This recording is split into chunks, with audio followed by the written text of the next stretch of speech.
शांति goodness kingdom धर्म godly मिस्टिस खुद God से आज के लिए संतन मीठे बच्चे मैं पढ़ाई बहुत सस्ती और सहज है। पद का आधार गरीबी और सरकारी पर पढ़ाई पर इसलिए पढ़ाई पर मेरा ध्यान है। आज का प्रश्न है, ज्ञानी को आत्मा का पहला लक्षण कौन सा है? ज्ञानी तो आत्मा और सभी के साथ अति मीठा व्यवहार करेंगे। किसी से दोस्ती किसी से दुश्मनी रखना यह ज्ञानी तो आत्मा का लक्षण है।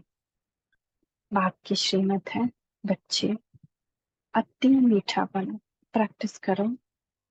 मैं आत्मा इस शरीर को चला रही हूँ, अब मुझे घर जाना। आज का गीत है, तो प्यार का सागर है, तेरी एक बूंद की प्यासे है। अभी तो खुद पूरा सागर ही हमको मिल गया है, तो बूंद की बात नहीं। ओम शांति। बच्चों ने किसकी महिमा सुनी? निराकार बेहद के बाप की। वह ज्ञान का सागर ऊंच से ऊंच है, उनको ही ऊंच से ऊंच बाप कहा जाता है। परम शिक्षक अर्थात ज्ञान का सागर भी कहा जाता है।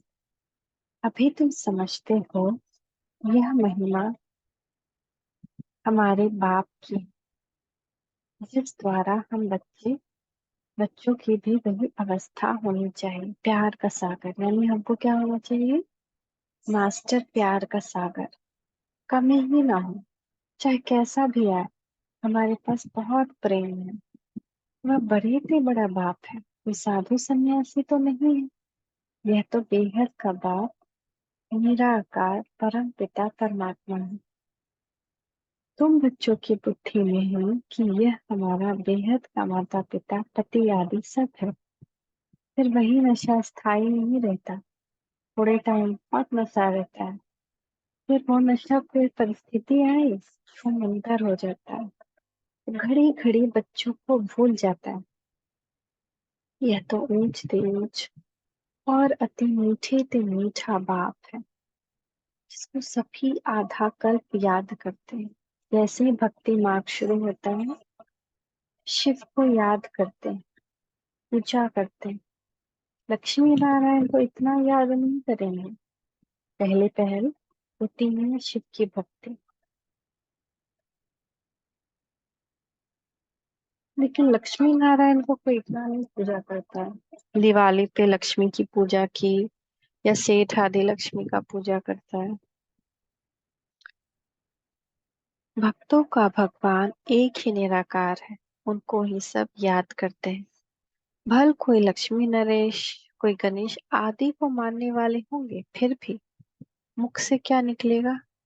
मुख से निकलेगा हे भगवान। चाहे किसको भी मानते हो, भगवान को पुकारते हैं। तो लक्ष्मी गणेश ये सब तो भगवान नहीं है, तो उनको देखते भले हैं, लेकिन मुख से क्या पुकारते हैं? हे भगवान, हे परमात्मा। अक्षर जरूर सबके मुख से निकलता है। आत्मा उनको याद करते हैं जब बहुत दुख पड़ता है, भले किसको भी मानते हो, किसकी भी प्रतिमा रखी हो, लेकिन पुकारेंगे हे परमपिता परमात्मा, हे भगवान, ऐसे निकालते। तो आत्मा जो है उनको ही याद करती है। जिस्मानी भक्त जिस्मानी चीज को याद करते हैं, तो भी आत्मा इतनी पिता व्रता है जो अपने बाप को जरूर याद करती है। दुख में झट से आवाज निकलता है, हे परमात्मा, हे ईश्वर, हे भगवान। ये जरूर समझते हैं कि वह परमात्मा निराकार है, परंतु उनका महत्व नहीं जानते। अभी तुम महत्व को जानते हो कि वह तो अब हमारे सम्मुख आए हैं। वह है स्वर्ग का रचयिता, हमको सम्मुख पढ़ा रहे हैं या एक ही पढ़ाई है। तो जिस्मानी पढ़ाइयाँ तो भिन्न भिन्न प्रकार की होती है। कोई का मन पढ़ाई में नहीं लगता तो छोड़ भी देते हैं। यहाँ इस पढ़ाई में पैसे आदि की कोई बात नहीं। वह गवर्नमेंट भी गरीबों को फ्री पढ़ाती है। गवर्नमेंट भी स्कॉलरशिप देती है, गवर्नमेंट को फ्री, गरीब लोग को फ्री पढ़ाती है। तो यहाँ भी मुफ्त की पढ़ाई, फिर शादी कुछ भी नहीं। बात तो गरीब निवाज है, पढ़ाते ही हैं गरीब को। वे बहुत सहज और सस्ती पढ़ाई है। मनुष्य अपने को इंश्योर भी कर सकते हैं। यहाँ भी तुम इंश्योर करते हो, कहते हो बाबा हम स्वर्ग में 21 जन्मों का एवज़ा देना। भक्ति मार्ग में ऐसे नहीं कहते कि हे परमपिता हमको 21 जन्म का वर्षा दो। ये तुम अभी जानते हो कि हम डायरेक्ट अपने को इंश्योर कहते हैं करते हैं, तो यह हमेशा कहते हैं फल देने वाला ईश्वर। सबको ईश्वर ही देते हैं फल, कोई भी साधु संत अथवा रिद्धि सिद्धि वाला देने वाला सबको ईश्वर है। आत्मा कहेगी देने वाला ईश्वर है। दान पुण्य आदि करते हो फिर भी उसका फल देने वाला ईश्वर ही है। इस पढ़ाई में कोई खर्चा नहीं है, बाबा ने समझाया है। गरीब का भी इतना ही इंश्योर होता है। साहूकार लाख करेगा तो उनको लाख का मिलेगा। गरीब 1 रुपया करेंगे तो साहूकार 5,000 भी करे, एवजा दोनों का बराबर मिलना है, क्योंकि वो दिल से कर रहे हैं। तो गरीबों के लिए बहुत सहज है, कोई फीस नहीं लगती। गरीब अथवा साहूकार दोनों बाप के वर्षे को पाने का हकदार है। सारा मदार पढ़ाई पर।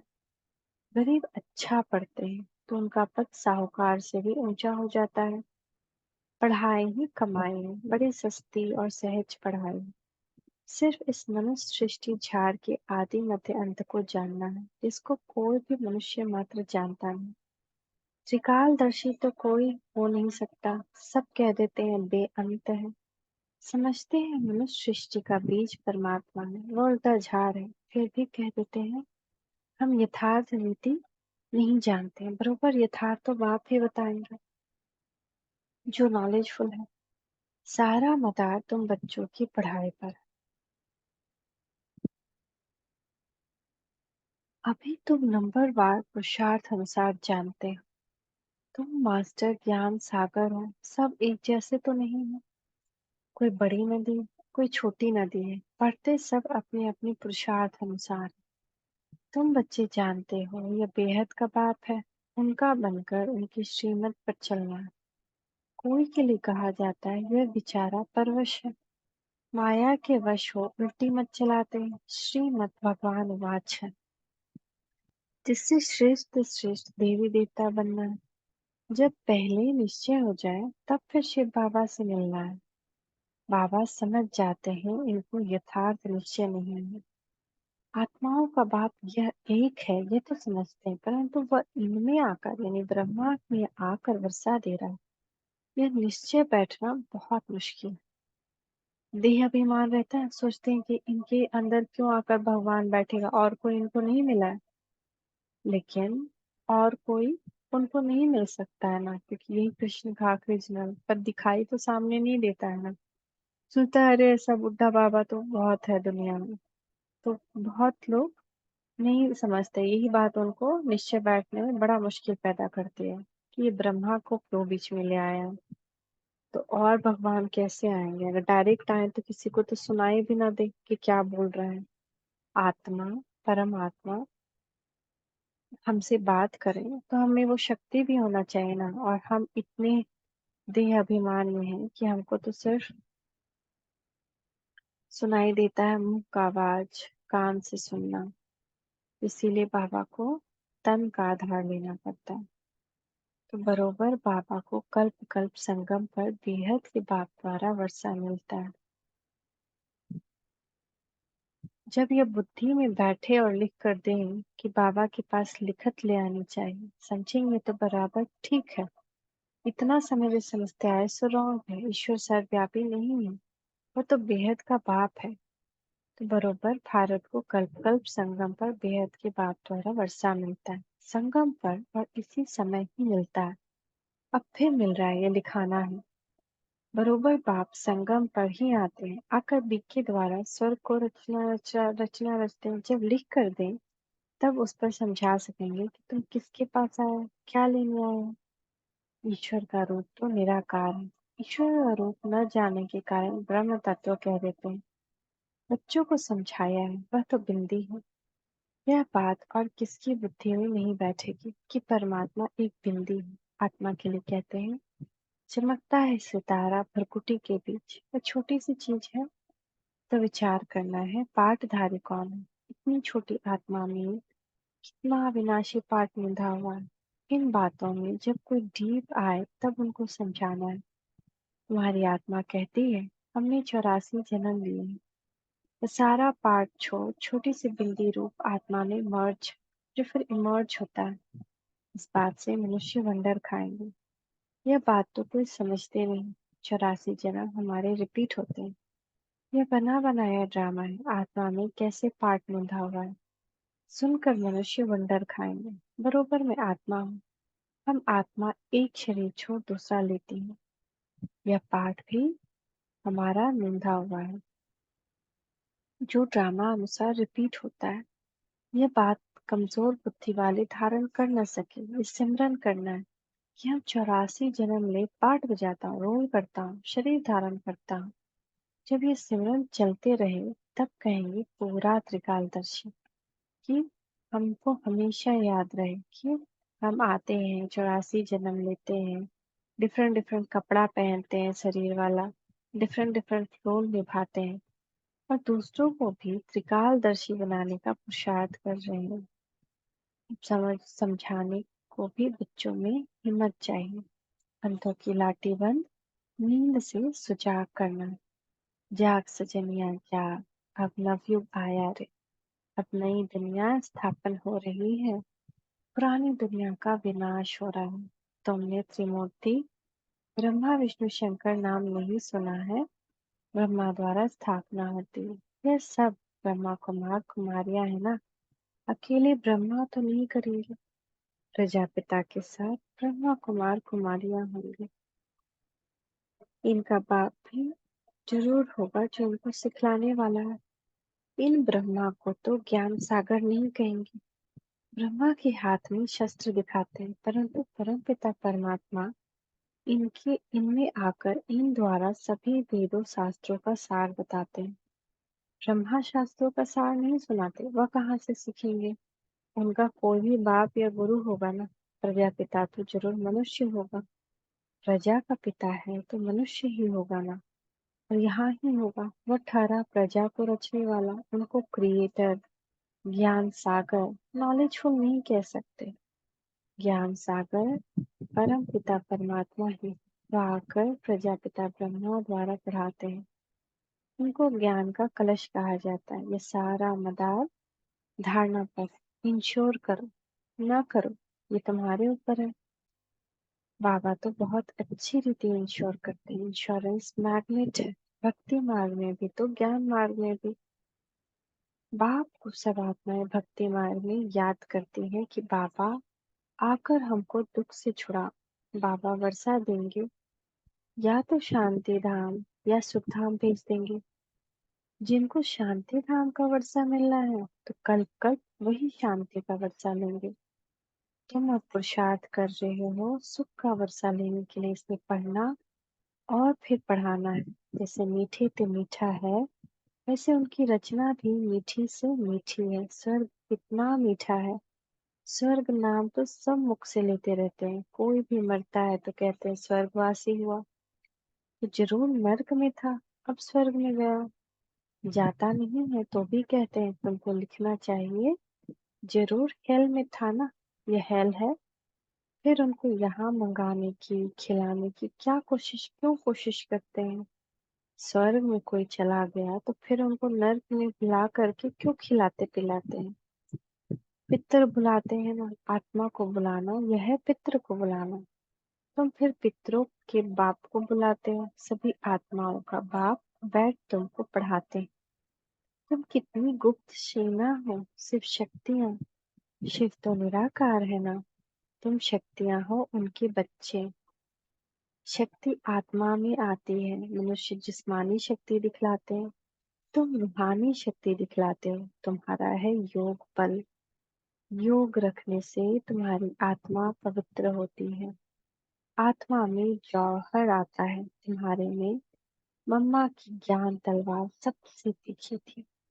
कोई स्थूल कटारी व तलवार की बात नहीं, पर मम्मा अपनी ज्ञान की तलवार से हर किसी को एकदम निढाल कर देती थी। आत्मा को समझ है कि मेरे ज्ञान शंख ध्वनि करने की अच्छी ताकत है। हम शंख ध्वनि कर सकते हैं। कोई कहते हैं मैं शंख ध्वनि नहीं कर सकता हूँ। बाप कहते हैं ज्ञान की शंख ध्वनि करने वाले मुझे अति प्रिय हैं। मेरा परिचय भी ज्ञान से देंगे ना। बेहद के बाप को याद करो, यह भी ज्ञान दिया ना।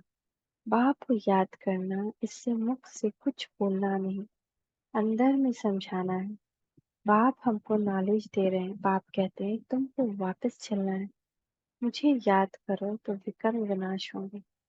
भगवान वाच मन मना भव, तो जरूर वह निराकार होगा ना। साकार कैसे कहेंगे, मुझे याद करो, निराकार ही कहेंगे ना। तो कहते हैं हे आत्मा मुझे याद करो, मैं तुम्हारा बाप हूँ। मुझे याद करेंगे तो अंतमति सुगति हो जाएगी। तुम आत्माएं शरीर द्वारा कहती हो कि जीव की आत्मा अपने बाप को याद करो। बाप भी आत्माओं को कहते हैं मन मना भव, तुम आत्माओं को हमारे पास ही आना है, देही अभिमानी होना है, अच्छी तरह से प्रैक्टिस करनी कि मैं आत्मा शरीर को चलाने वाली हूँ। अब मुझे वापस बाप के पास जाना है। बाप कहते चलते फिरते उठते बैठते मुझे याद कर। जो अशांति फैलाते वह अपना पद भ्रष्ट करते हैं। इसमें तो बहुत बहुत मीठा बनना है। गीता भी है ना, कितना मीठा कितना प्यारा शिव भोला भगवान। गीत भी है ना, तुम भी उनके बच्चे भोले हो, फर्स्ट क्लास रास्ता बताते हो। शिव बाबा के सारे बच्चे माताएं, माताओं को क्यों चुनते हैं, माताएं भोली होती हैं। तो बाबा भोले बाबा के सभी बच्चे भोले भाले होते हैं। तो बाबा यही कहते हैं फर्स्ट क्लास रास्ता बताते हो कि बाप को याद करो, स्वर्ग के मालिक बनोगे। और कोई ऐसा सौदा दे न सके तो बाप को बहुत याद करना चाहिए। जिनसे इतना सुख मिलता है उनको ही याद करते हैं। पतित पावन आओ, आत्माएं पतित बनी हैं, उनके साथ शरीर भी पतित बना है। आत्मा और शरीर दोनों पतित बने हैं। वह लोग तो कह देते हैं कि आत्मा निर्लेप है, पतित बन नहीं सकती, परंतु नहीं। एक परम पिता परमात्मा में ही कभी खाद नहीं पड़ते, एवर प्योर। बाकी तो सब में खाद पड़नी ही है। हर एक जो सतो रजो तमो में आना है, दुनिया में कोई आत्मा बच नहीं सकती। सबको आना है, कृष्ण को राधा को, अ, वही तो फिर राम सीता बनते हैं। तो सबको नीचे आना है, तमो में आना है। ये सब पॉइंट धारण कर बहुत मीठा बनना चाहिए कि हर कोई आत्मा पहले सतों में थी, यानी सब आत्मा पहले अच्छी थी, फिर रजों में आए, उसके अंदर कुछ कुछ बुराई आए, और फिर तमो प्रधान बनी। तो तमो प्रधान जब हम बनते हैं तभी बाबा आते हैं और ज्ञान देते हैं। तो अब हम ऊपर चढ़ रहे हैं, लेकिन जिस आत्माओं को अभी भी बाप का परिचय नहीं मिला वो अभी भी तमो प्रधान है जैसे हम थे। तो उनमें और हम में क्या अंतर है, हम भी तो वही बने, हम भी तो वही बुरे बने। तो इसीलिए ये सारे पॉइंट्स को धारण करना है अपनी बुद्धि में, और बहुत मीठा बनना है कि इसमें किसी आत्मा का कोई कसूर नहीं। तो ड्रामा है कि हर आत्मा को सतो रजो तमो में आना है। ऐसे नहीं कि कोई से दुश्मनी कोई से दोस्ती, देह अभिमान में आकर यहाँ ही बैठ कोई से सर्विस लेना बिल्कुल ही रॉन्ग है। मैं चुपचाप बैठ जाओ, किसी से सर्विस लेते रहे। अच्छा, मीठे मीठे सिके लदे बच्चों प्रति माता पिता बाप दादा का याद प्यार गुड मॉर्निंग। रूहानी बाप की रूहानी बच्चों को नमस्ते। रूहानी बच्चों की रूहानी माता पिता बाप दादा को याद प्यार गुड मॉर्निंग। नमस्ते बाबा नमस्ते, शुक्रिया बाबा शुक्रिया। धारणा के लिए मुख्य सार, ज्ञान का सिमरन कर त्रिकालदर्शी बनना बनाना है। हम सब 84 जन्म लेते हैं, सतरजो तमो में आते हैं, भगवान आते हुए भव्य और है। तो सारे जो पॉइंट्स है ना, उनको याद करके खुद भी त्रिकालदर्शी बनना है और औरों को भी बनाना है। अंधों को लाठी बन उन्हें अज्ञान में से सुझाव करना है। And charity begins at home. पहले घर से मुंह भू करें कि हाँ भगवान आया है, जागे जागे। दूसरा, 21 जन्मों के लिए अपना सब कुछ इंश्योर करना है, साथ साथ ज्ञान की शंख ध्वनि करनी है। सबको बताना है कि भगवान आ गया है। ज्ञान, इस ज्ञान को सबको देना है और अपना सब कुछ बाप के हवाले करके ट्रस्टी बन संभालना है। तो सब कुछ हमारा इंश्योर हो गया। मीठे पापा, प्यारे पापा, मेरे पापा। वरदान, अपनी जिम्मेवारियों के बोझ, सब बोझ बाप को दे। सदा निश्चिंत रहने वाले सफलता संपन्न सेवाधारी भव। जो बच्चे जितना स्वयं हल्का रहते हैं, उतना सेवा और स्वयं सदा ऊपर चढ़ते हैं, अर्थात उन्नति को पाते हैं। इसीलिए सब जिम्मेदारियों के बोझ बाप को दे करके स्वयं निष्ठुरने रहो। करम करावन हार करारा, ये भी याद रहे तो हम हल्के रहेंगे। किसी भी प्रकार में मैंपन का बोझ ना हो कि मैं ये घर का काम कर रही हूँ, मैं झाड़ू दे रही हूँ, मैं पोछा दे रही हूँ, मैं कर रही हूँ, मुझे कोई हेल्प नहीं करता, मैं ही करती हूँ। ये सारा मैंपन का बोझ। सिर्फ याद के नशे में रहो और इस नशे में रहो कि करम करावन हार करा रहा है। बाप के साथ कंबाइन रहो। तो जहाँ बाप है वहाँ सेवा तो स्वतः ही परी है। करम करावन हार करा रहा है तो हल्के भी रहेंगे और सफलता संपन्न भी बन जाएंगे। तो फास्ट काम भी होगा और सफलता भी होगी उस कार्य में। स्लोगन, बेहद ड्रामा के हर दृश्य को निश्चिंत जानकर सदा सदा निश्चिंत रहो। बेहद ड्रामा का हर दृश्य निश्चित है, होना है। 5000 साल पहले भी हुआ, 5000 साल बाद भी होगा। तो हर दृश्य को निश्चित रूप से जान करके कि ये इसमें परमात्मा भी मेरे साथ है, हर पल साथ है, जो हो रहा है अच्छा हो रहा है, तो सदा निश्चिंत रहो। तो कल का भी इतना ही सुंदर था ना, कि फरिश्ता बन साक्षी हो, हर दृश्य को देखो और उड़ते रहो। साकाश तो जैसे आज भी बेहद ड्रामा का हर दृश्य को निश्चित जानकर सदा निश्चिंत रहो। ओम शांति, ओम शांति, ओम शांति।